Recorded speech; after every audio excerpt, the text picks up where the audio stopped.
friends, and thank you for tuning in to another episode of the Optimal Health Program. Hope you're doing well.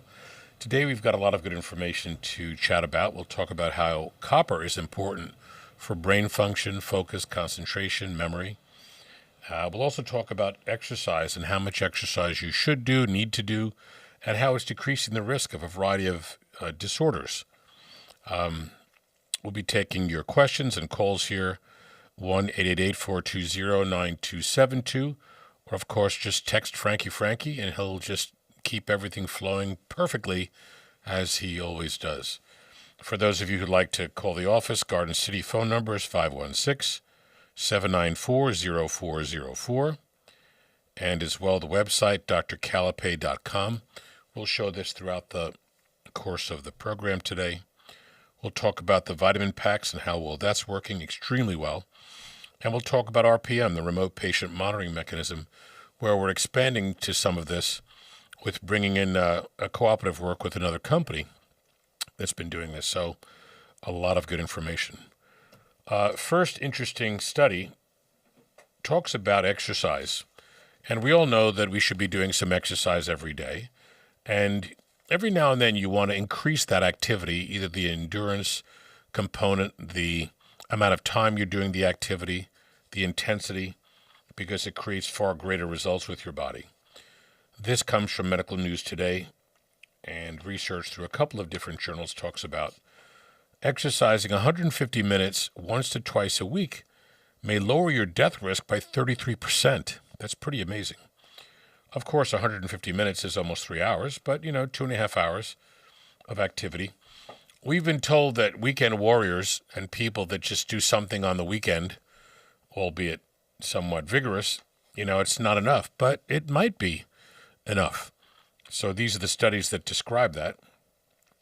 The exercise helps to increase insulin sensitivity, help to regulate blood sugar, helps to flood oxygen, vitamins, minerals, and hormones to all your tissues. Those who are the, quote, weekend warrior type also have some significant benefit heart-wise. Let me get right to the point here. So they're talking about a study of 51,000 people, National Health Nutrition and Nurses Survey, important picture, where people either did exercise every day or they did a lot on the weekends when they had more time because everybody's working too hard and everybody's aggravated with they don't have enough time to do as much activity or exercise as they had before. So this study was talking about the weekend warriors had a 21% lower risk of all-cause mortality and 33% lower risk for heart disease compared to people that are inactive. And again, these are people just doing, decent amount of exercise on the weekend. Of course, those who are regularly active had significant lower all-cause mortality and lower cardiac risk because you're doing the fat burning, the sugar burning, the oxygen delivery, the nutrient, the hormone delivery over and over and over again. So whether one or the other, you have to do it. I tell people it's easy to do a half hour of walking, whether you do it first thing in the morning before you get ready for work or whether you do it at lunchtime or after work. In the easiest frame, I tell people to walk around the block, slow, brisk, fast, fast, fast, brisk, fast, slow. Keep changing your speed and just do it for at least a half hour. If you get your family or your neighbors to come with, most people will, as they're walking, neighbors will see what they're doing and go out and walk with you. Then all of a sudden, you're doing an hour's worth of activity, which is even better. Some people like to do indoor bike, outdoor bike, Pilates, yoga, weights, elliptical, stair climber, whatever you want to do. Just do something for a half hour every day. And in a perfect world, you want to keep changing those things around so your body just doesn't get used to that one activity. So keep changing that activity around so you can get your best results from it.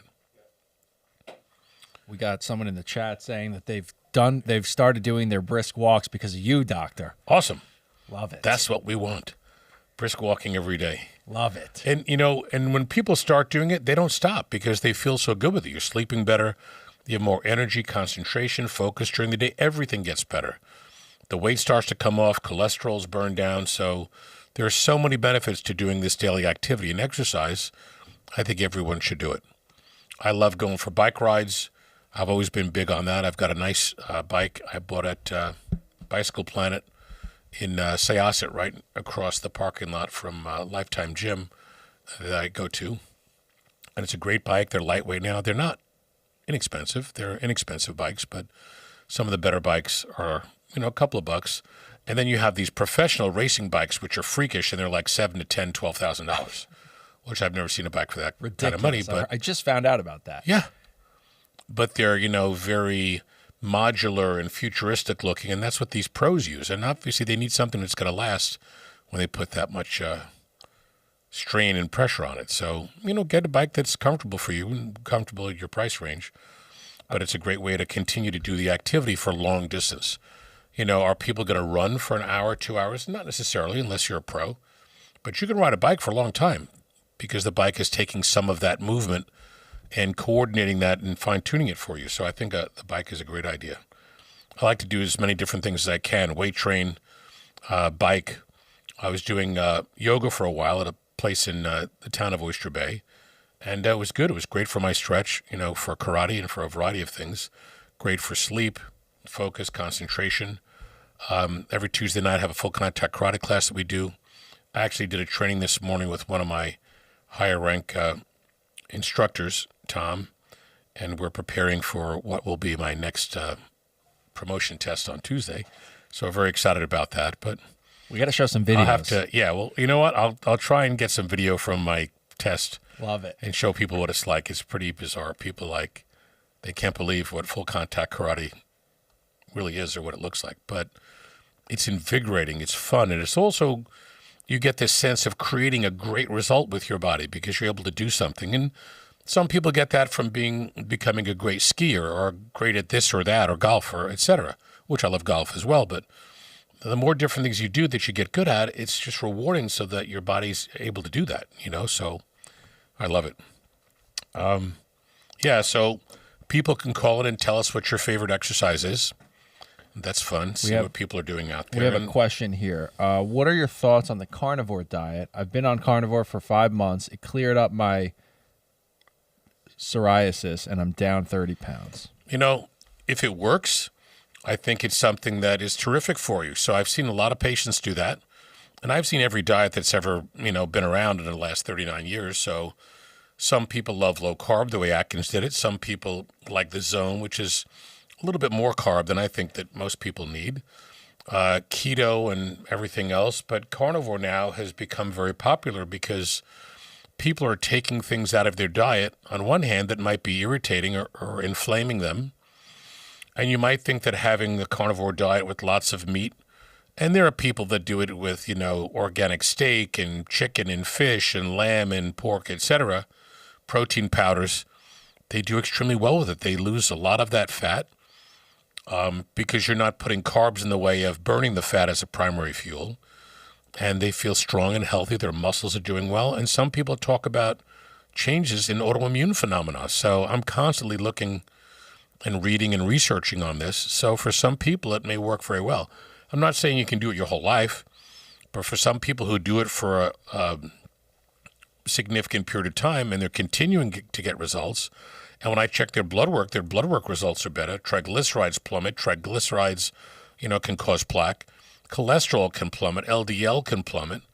It may be that sort of thing that you could do for a period of time to really get you out of the danger zone. So I think there's a place for it, just like intermittent fasting. Some people love that. But when I tell people to do intermittent fasting, we tell them to do low carb as well. So you just get a better sugar and cholesterol and fat burning. So as long as your vitamin levels are good, which we always test for in the blood for patients a few times a year, then it may be that carnivore is going to work for you. There we go. And someone else asking on Rumble, do you need to work out hard, or do light activities like gardening and cleaning also count towards a longer life? Gardening really doesn't. I mean, yeah, mentally, emotionally, who doesn't love to, work in their garden? I've got a garden full of vegetables that are coming in now. I'm going to have more figs this year than I've ever had in my entire life. Oh, let's go. Or I've ever seen. I have 5 fig trees, and I planted them a couple of years ago, but the roots have taken so well. And this year, when I uncovered the fig trees, which are up against my house, and, you have the main stem of the plant and you have the branches are now 12 feet tall. It's just grown like crazy. So it went from, branches that didn't have any leaves on it to all this new growth. So 8 to 10, 12 foot, and I probably have 50 figs on each plant. So it's just, I thought a few would be nice, but now we'll have a ton of them. So it's great intellectually and psychologically, and it's fun to see that I've got corn now, and I've got these really long pole beans, and the tomatoes didn't do great this year, but a ton of arugula. You can't kill arugula, and I've had it come back year to year, so you can't kill it even throughout the winter. So I have a lot of great stuff, and it's fun to eat that, but you need to do something more vigorous so that your heart is pumping and your blood is rushing around your body and delivering the oxygen, vitamins, minerals, and hormones. So it's got to be beyond that. But definitely do some of the gardening. Definitely do Tai Chi. That's fun because that allows you to have, nice fluid movement. And doing some of those things that you're holding position, like yoga, Pilates, that's good. Do everything you can.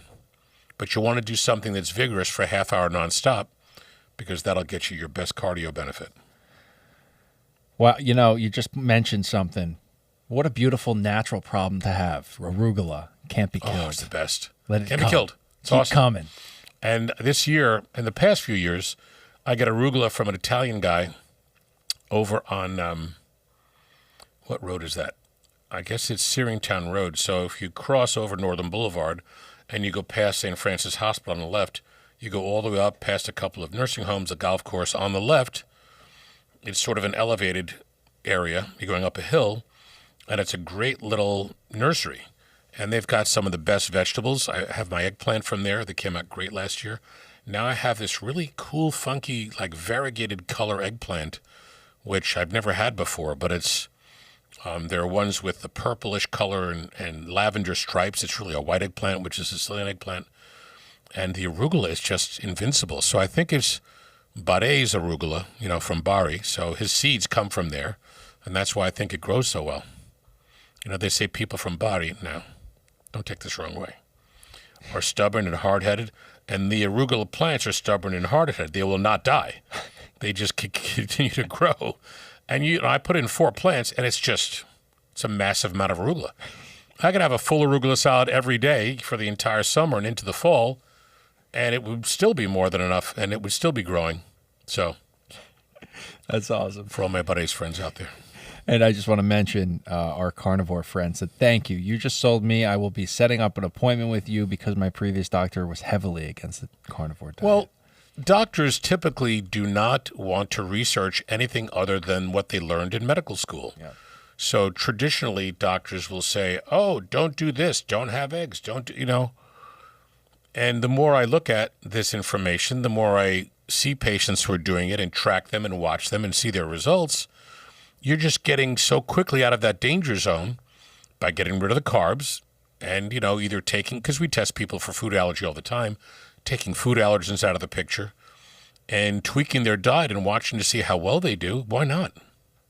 I think we've been sold a bill of goods by the powers that be, that make us think that, oh, breakfast cereal is great for you and oatmeal is great for you and blah, blah, blah. And unfortunately, those things are horrible for people that are diabetic or that have, blood sugar problems, insulin resistance, glucose intolerance. It's just the Western diet's bad. I mean, everybody knows that. Mediterranean diet, great. Western diet, bad. So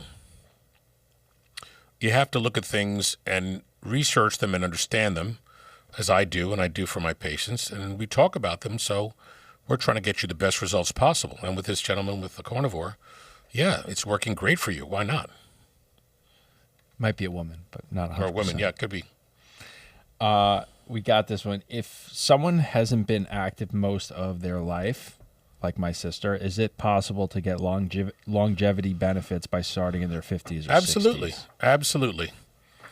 Because if you have a baseline of activity that's relatively basic, and now you start walking, now you start doing a little bit of, muscle response activity, some yoga, Pilates, weight training, elliptical, indoor, outdoor bike. Once you start doing this, your body will adapt and your body will get good at that.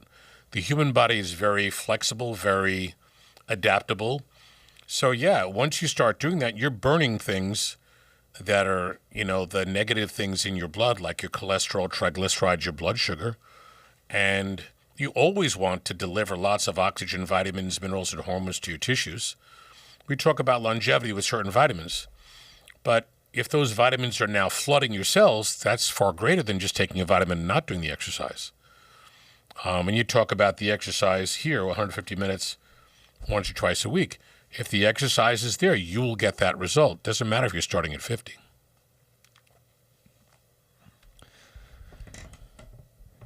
Got this one. 1 second. Had to adjust my headphones. Tai Chi. I will stick to Tai Chi. Okay. We got some Tai Chi. I think it's great. Every different thing you do is great.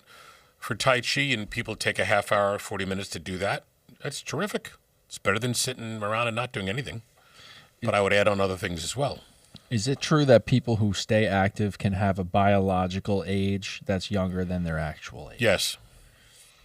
But staying active has meaning. Blood flow, right, keeps you young. Delivery of nutrients. Of course, we have to test your vitamin levels and make sure they're perfect. You're allowing your organs to do better when there's more blood flow and there are more vitamins and minerals and good hormones continuing to create great result with your organs. So, yeah. Good there.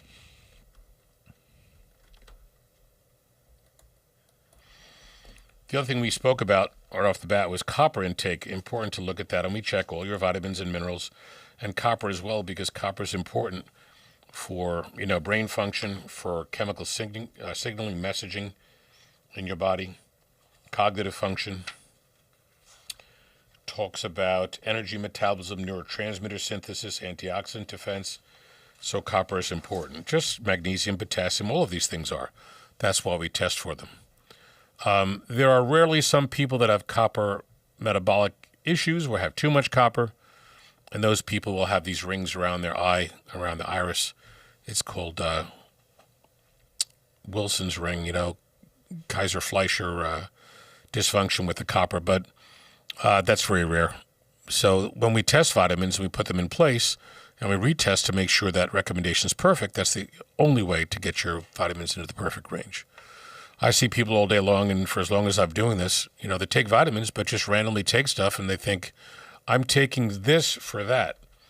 But if what they're taking doesn't create a great blood level, you're not going to get that benefit.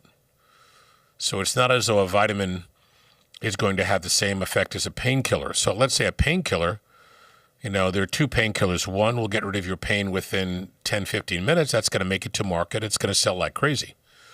One that takes a day or two before it takes your pain away will never get to market. And not every medication will work on every person, but you can't take a vitamin and expect that to change your whole world. You've got to see what the levels are. There are levels for medications, and that's why some medications are taken 2 or 3 times a day, because you need to maintain a level to create a result. So we always want to test your vitamin levels and make them into a perfect range. That's why over many years I've tried, and now we're able to do the vitamin packs. So I can look at your vitamin blood test and your medical concerns, your condition, check off things to put in your morning pack and check off things to put in your evening pack, start you with that, and then within a month, recheck to make sure those vitamins are perfect. As they are, you just keep going. So that's the only real way to do that. And then we'll recheck those 2 or 3 times a year anyway, just to make sure. Someone's asking, is it true that zinc supplements can cause copper deficiency? It's hard to take so much zinc that you would distort other things, so I don't think so. People hear a little bit of a tidbit of something, and then if it's not totally substantiated, then, it just doesn't correlate. So it's very rare for people to take way too much of vitamins, because no one's going to take a bottle or a half a bottle of something. And usually on a bottle, they'll say take 1 a day or take 2 a day, et cetera. And even that, recommendations from the vitamin manufacturer are very low recommendations. So that's why the blood test tells us if we have to go higher. Like vitamin D, we typically give people 5,000 units a day. And when we recheck their blood, their levels are somewhere between 50, 60, 80 to 100. So you want to be in that good range, because that's where all the good things happen. Got some questions on Wilson's disease. What exactly causes that? Well, it's the body's inability to metabolize the copper, and then that copper excess occurs, and that's why you have that ring, around the eye. but it's one in millions and millions, so you rarely ever see it.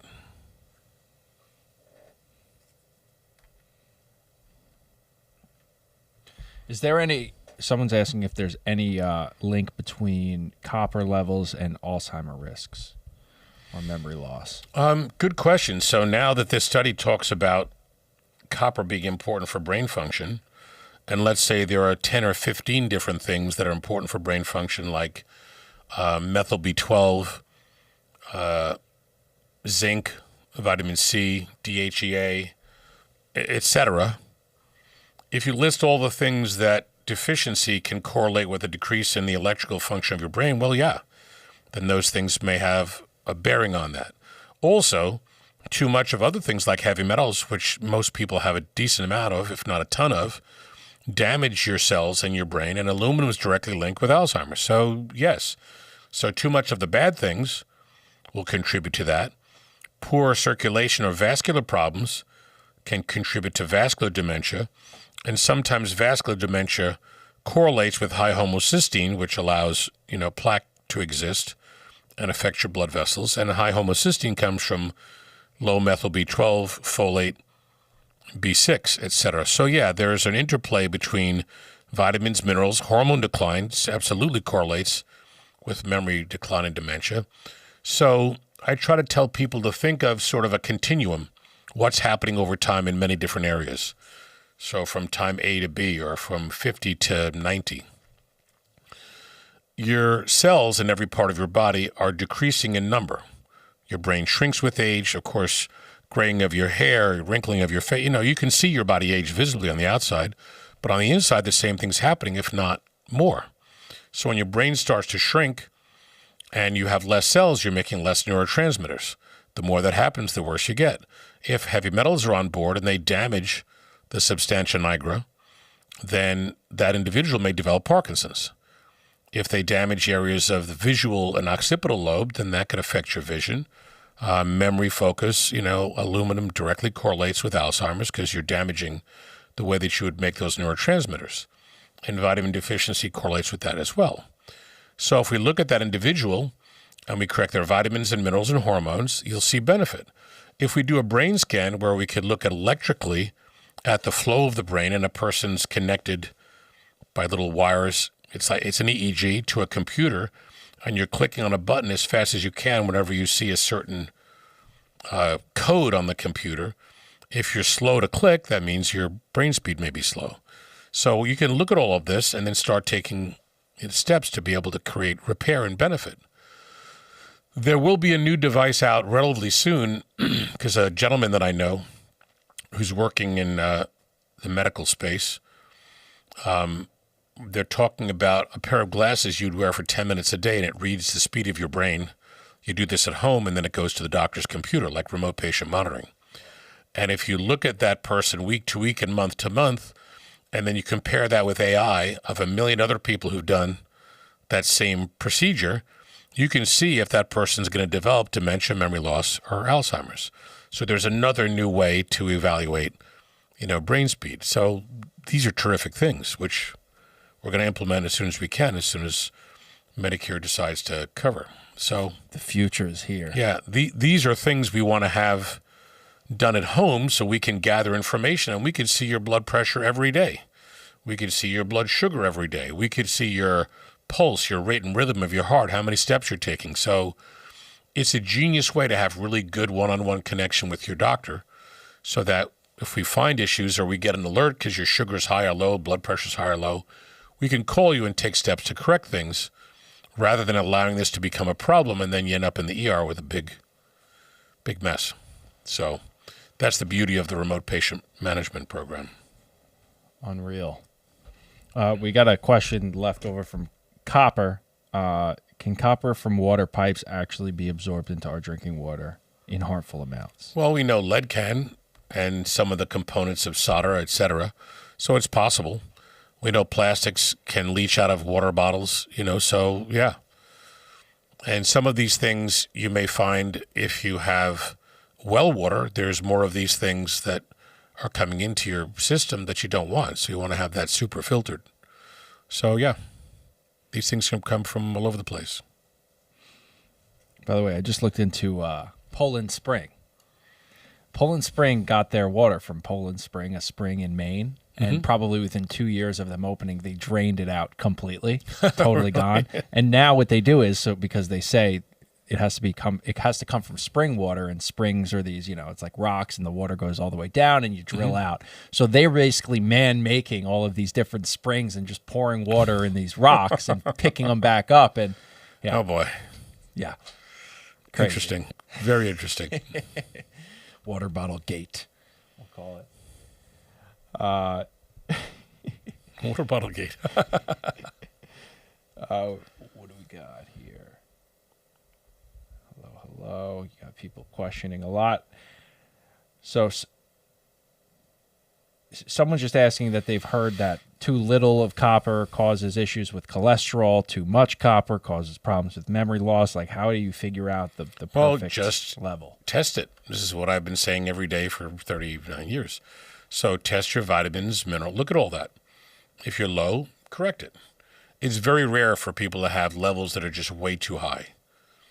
So if you're low, correct it, and then retest it to make sure you're in the perfect range for every vitamin, every mineral, every hormone. So that's by far the best way to do it. For metals, you can do a blood test for metals, but remember that's only a reflection of what recently came in free-floating and what was near the needle when the blood was drawn, so it goes into that one tube for 3 seconds. Urine test is better for metals because it looks at 21 instead of just 5 metals, and it tells us what's leaking, out into the urine from storage. Then you could do an IV to pull metals out and see how much comes out. So that's the way to get a more accurate picture of that. We just got a comment that we need more supplements now because our soil has been depleted. Yeah, that's been going on for a long time, and there have been studies on foods grown in the same soil over and over and over again. And if you really look at natural farming and putting great stuff into the soil, and some people have been doing this for generations. I remember we used to compost in the back of, our garden when I was a kid. We were home. And, my dad would take eggshells and chicken bones and whatever was left over, from our food, our dinner, we would put in the soil and compost it, turn it over, and the soil became nice and rich and black. And we would get tomatoes and some of these vegetables that would grow beautifully. And I know people that have thrown vitamins, multivitamins, into the soil to enhance the soil and minerals. Really? Yeah, why not? So you could take organic fertilizer, which would be good combinations of nutrients, and put them in the soil. And that's why certain things will grow better and faster. So there's a lot you can do, but that's some of the better ways to maintain and to ensure that your product and your property is healthy. So growing things in the same soil without replenishing the soil, the foods become really devoid of nutrients. We got some composters in the chat. You have to. A good friend of mine out on the island decided he wanted to have chickens, and he put chickens in his downstairs bathroom in the bathtub, and he raised them, et cetera, et cetera. Inside? Yeah. That's a new one. He started them inside, yeah. Then put them outside, built a gorgeous chicken coop like the size of this room. And he's got a lot of chickens. He gets amazing eggs. And, chicken poop is a fertilizer, a natural fertilizer that farmers and Native Americans have been using forever. I didn't know that. Oh, yeah, there's all sorts of stuff. Manure, cow manure, all that. That I knew. Chickens, the golden. I need chickens. Even some of these places like Agway, which is a big industrial farm place where you can get all the things that the animals might eat. And I've done that. I've got I don't know what they call it, scratch or some sort of weird term. And you throw it out and the animals will come and eat it. I've had deer come after that. There's corn that the deer love to eat, but you got to leave some water for them so they could, drink the water. So here I am with, a dog bowl, a giant dog bowl, putting water out, putting some corn out, throwing some apples into the woods. And they come around. Yeah, they're beautiful. They're just beautiful creatures. And pheasants and all those things. Luckily, because I have 2 big dogs and I brush their coat and I throw them around the property, we don't get any raccoons or squirrels or possum. But the other animals are cool. They come around. And I come up my driveway now and then. It's like 6 deer laying on my front lawn. I'm like, dudes, pretty cool. Watch them ticks, Doc. Yeah. Gotta look. Gotta watch. Some people hate deer. I just love them. I could watch them all day. All animals, I think, are beautiful, except mosquitoes and spiders. So not animals. Some things I don't like. I used to hate squirrels. Now I don't hate them because they don't go near my property at all because of my dog hair. And other people, like them. They're smart.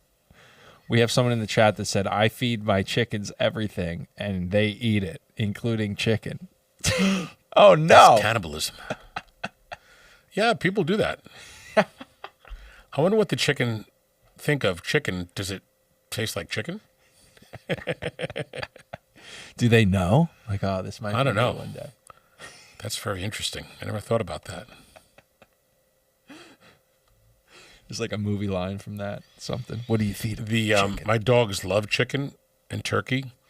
At BJ's, they have giant breasts of chicken all ready to go, and the woman who takes care of my house, she'll come and she'll make a big Greek chicken soup, and all that meat is delicious, and they love it. And she puts corn and peas together with that, which they love. And there are strips of chicken that come in a package that are not seasoned, and dogs love that. So who doesn't love chicken?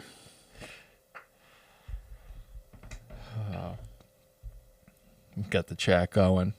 A lot of chicken raisers here. One day, when I have property, I will have chickens just for the eggs. I speak about this probably once a week with some of my friends because we've all had the idea of it would be nice to have a farm somewhere where you could have a spectacular garden, run by a professional garden person, and to have a bit of a farm with animals and chicken and goats and this and that. And someone wants to get a donkey because Schwarzenegger has a donkey. And I'm like, yeah, a donkey would be great. As long as it doesn't make a lot of noise. And people want the miniature cows, the miniature goats. So I said, that'd be a lot of fun. I mean, why not?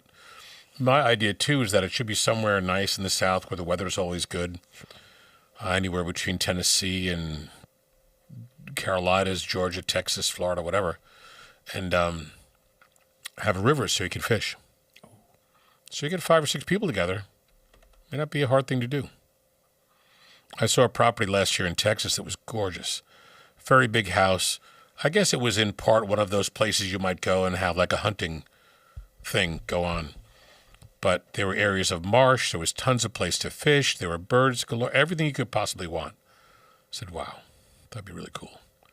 A lot of acreage, too. Were you looking at it to buy? Like interested? Yeah. Of course, it was too much money. But, But if it's a nice dream. I'm sure if you got it here, it'd be way more. Oh, yeah, forget it. You couldn't afford it here. And besides, you want it to be down there. Right. But you never know. Someday.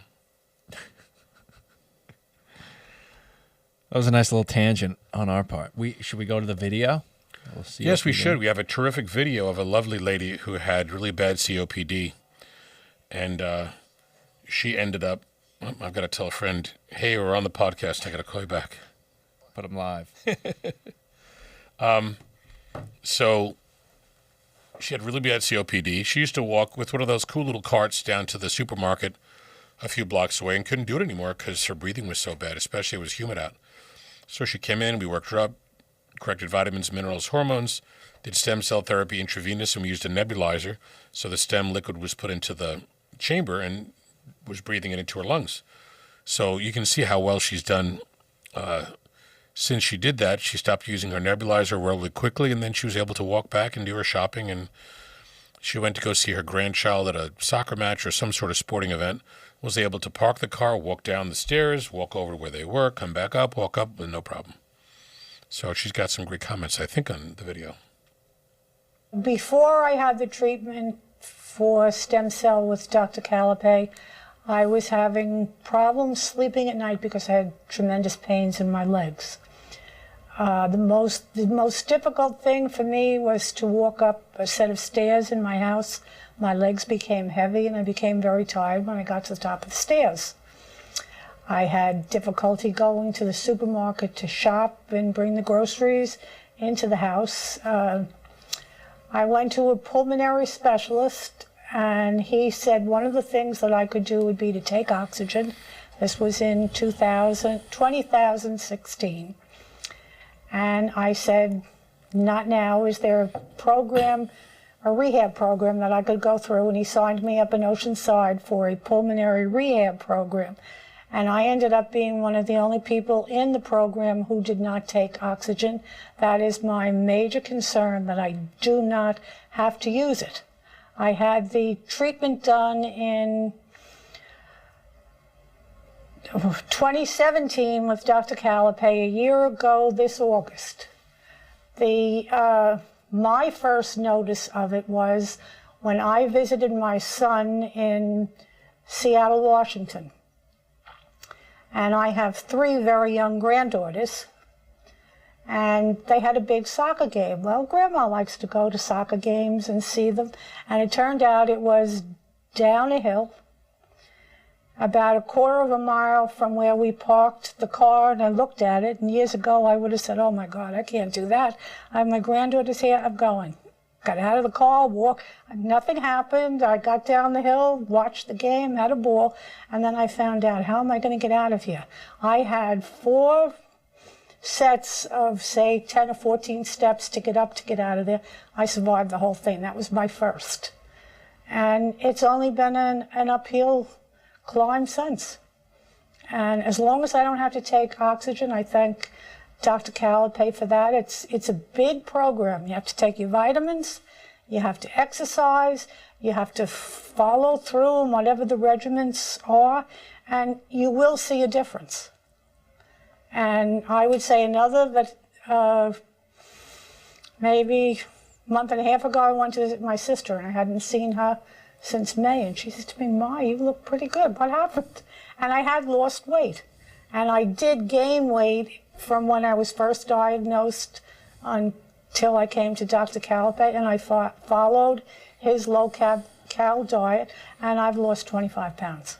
So everything's a positive. Before I had the treatment, I had difficulty going shopping. I had trouble walking around the supermarket. I had trouble bringing the things home. I even had trouble climbing the stairs. I would have to sit down and rest. No matter how much I did, whether it was minimal or it was a lot, I still had to stop. I would have trouble breathing. After I had the stem cell treatment, I can do my shopping. I do everything a little bit slower than I did before, but I do not have breathing problems walking from the car into the supermarket, getting the groceries, standing on line waiting.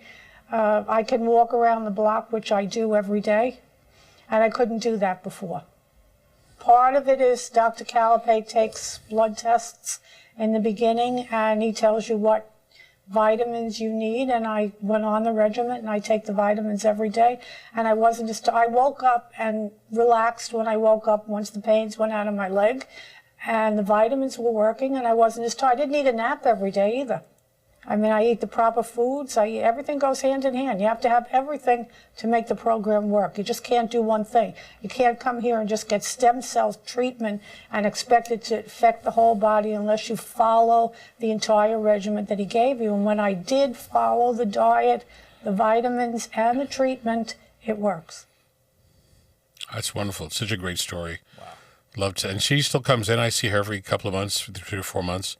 And she's doing great. So, she has a wonderful amount of function back that she had lost. So it's great for your body to heal itself by doing that specific mechanism, by that specific program. Yeah, we got some questions here. Can stem cell actually repair lung tissue damaged by COPD, or is it slowing it down? It's repairing. It's putting brand new cells into play, just like if it were injected into your knee, and it's repairing a tear. Just like for people that have Parkinson's, MS, Alzheimer's, when we do the nasal droplet, that you're getting those cells to absorb directly in the back of your nasal cavity into your blood vessels, into your brain. And that's why people that have had a stroke, MS, Parkinson's, Alzheimer's have had benefit, because you're making new cells. They become new cells, and those cells are able to make the neurotransmitters. For heart, liver, kidney failure, any of these things, you're just making new cells with your own stem cells. We got a newcomer in the chat. I know that from your question. No disrespect, but they want to know, how do stem cells know where to go to the damaged areas of the lungs? So the easiest way to answer that is that we all know and we're used to the fact that, your immune cells, your antibodies, macrophages, all sorts of different immune cells know when you have an infected tooth, gut, skin, toenail. The signaling that occurs in an area with infection makes you send your antibodies in this whole immune cascade to go kill things. And then they bring things back to your lymph nodes and kill them more. That's what your body does. The same exquisite chemical messaging allows stem cells to go where there's damage or degeneration or inflammation to create repair. So it's a very complicated, exquisite, again, process, but this is what's been shown over and over and over again. Whenever you look at stem cell research, and I do it all the time, it says safe and effective, safe and effective. So your own body knows where to go, where to send them, and what to do, and those cells know to become whatever that damaged tissue is. That's the essence of what stem cells do.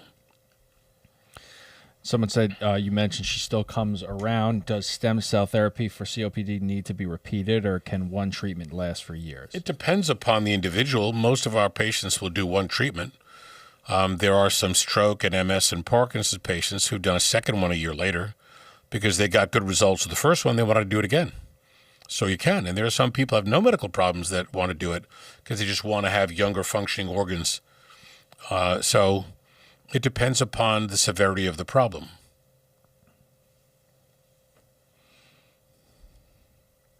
Beautiful.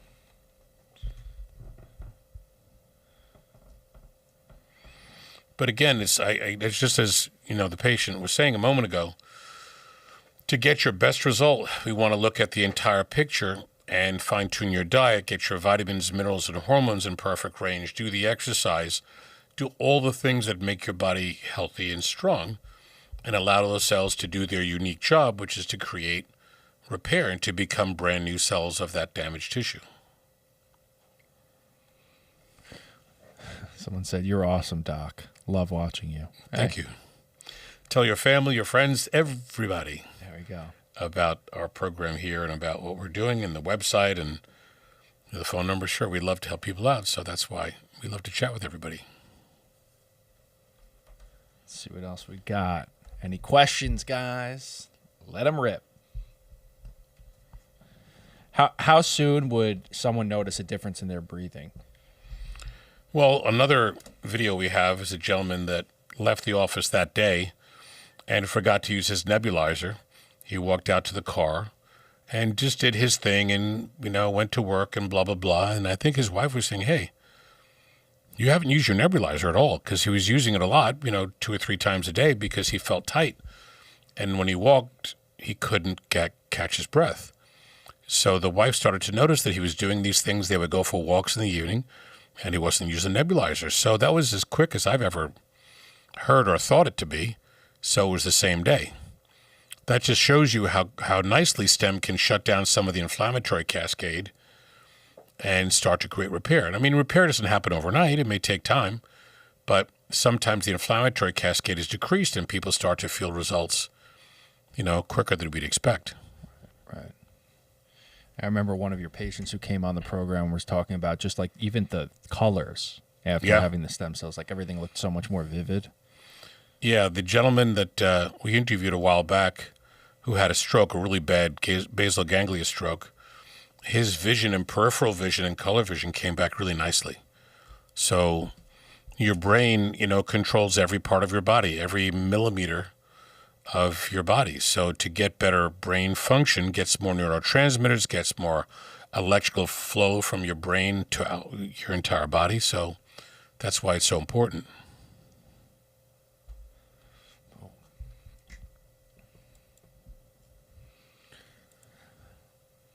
Chat's a little quiet. They're stunned by all this amazing information. We have plenty of comments. People are loving the show, but guys, questions. Good. We live to answer your question. So the Garden City office phone number is 516-794-0404. Website drcalapai.net. Thank you for all the emails we're getting.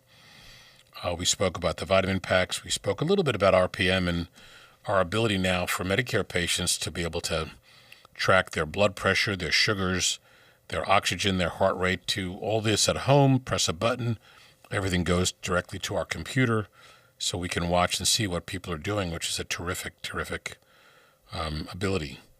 So it's regaining that connection with your doctor that had been lost with the advances, which I say facetiously, in the traditional mechanism, because a lot of people can't get to the doctor for 3 or 4 months because he was bought out by a big entity. And now what I think is happening is that when medicine is taken over by business, the business component, will push back the bad insurance carriers and those patients, and whoever has the best paying insurance, they get those people in to see the doctor right away because there's a financial incentive to do that for that business that now controls the doctor's practice. I mean, that's one component, but who knows what else. But I think medicine has become distorted over many years because of the insurance companies, the games they play. Oh, yeah. Which hopefully the administration, I know that they're working on it. A lot needs to be done, though. I've heard them talk about the pre-authorization thing where the insurance companies can balk on covering for a test, and the doctor's got to go through an impossible process of pre-authorizing an X-ray or a CAT scan or an MRI or something, and a lot of patients give up, and the doctors give up because they can't get it done. So I think that's going to be changed soon. Yeah, and I heard something about basically these family doctors, when you're going through your vaccine cycles and they're pushing all these different things, a lot of insurance companies are giving incentives where basically if you have like a 98.5% of your patients vaccinated on the schedule, then you get like $150,000 bonus at the end of the year. So that's why you're getting kicked out of your doctor if you don't want to take a couple things here and there. Yeah, I think that's been going on for a while. Yeah. I don't know. And it's sad to say and sad to see, but there's a big issue there. And I think RFK is doing a wonderful job, even more than I would have expected, because a lot of times you don't expect anything to change, but he's doing a terrific job. And so is the president in so many of these things. So working really hard for the people, and people of all backgrounds and ages and, income. Because a lot of people that, can't afford meds, they're putting a cap on the expense that meds can be charged so that people can afford them. This was a battle over insulin within the first administration when President Trump was doing that. So you got to applaud them. Every time they find out something that they can fix, they're fixing, which is a godsend. It never happens in any other circumstance. Yeah. Chad says, God bless RFK and Trump. Yeah, I'd love to. I know people that know RFK and Trump as well, but I want to be able to have a conversation with them. Hopefully within September. I'm told I might be able to go down there and we'll take that. See what'll happen. I mean, I'm up for any of that, and I know someone who's a high-ranking individual in the finance realm who's directly in contact with Secretary Hegseth and some of these other people. So even a little conversation would be good, thanking them for what they're doing. So stay tuned, guys. Yep. Chat says, let's go. If you have RFK on the program, I will lose it. I would lose it before we ever did the program, because I'd lose it knowing that it would be remotely possible. But yeah, that would be terrific. And we know a couple of people that know people down there, and I spoke with someone the other day who was referred by a friend of mine, and he works at DOJ. We had a great conversation. He wanted me to help, I think, his dad and his son, and I said, this is what we're trying to do. And he says, yeah, I can speak to people down here. So the more people that hear the good word, the more we're able to reach somebody.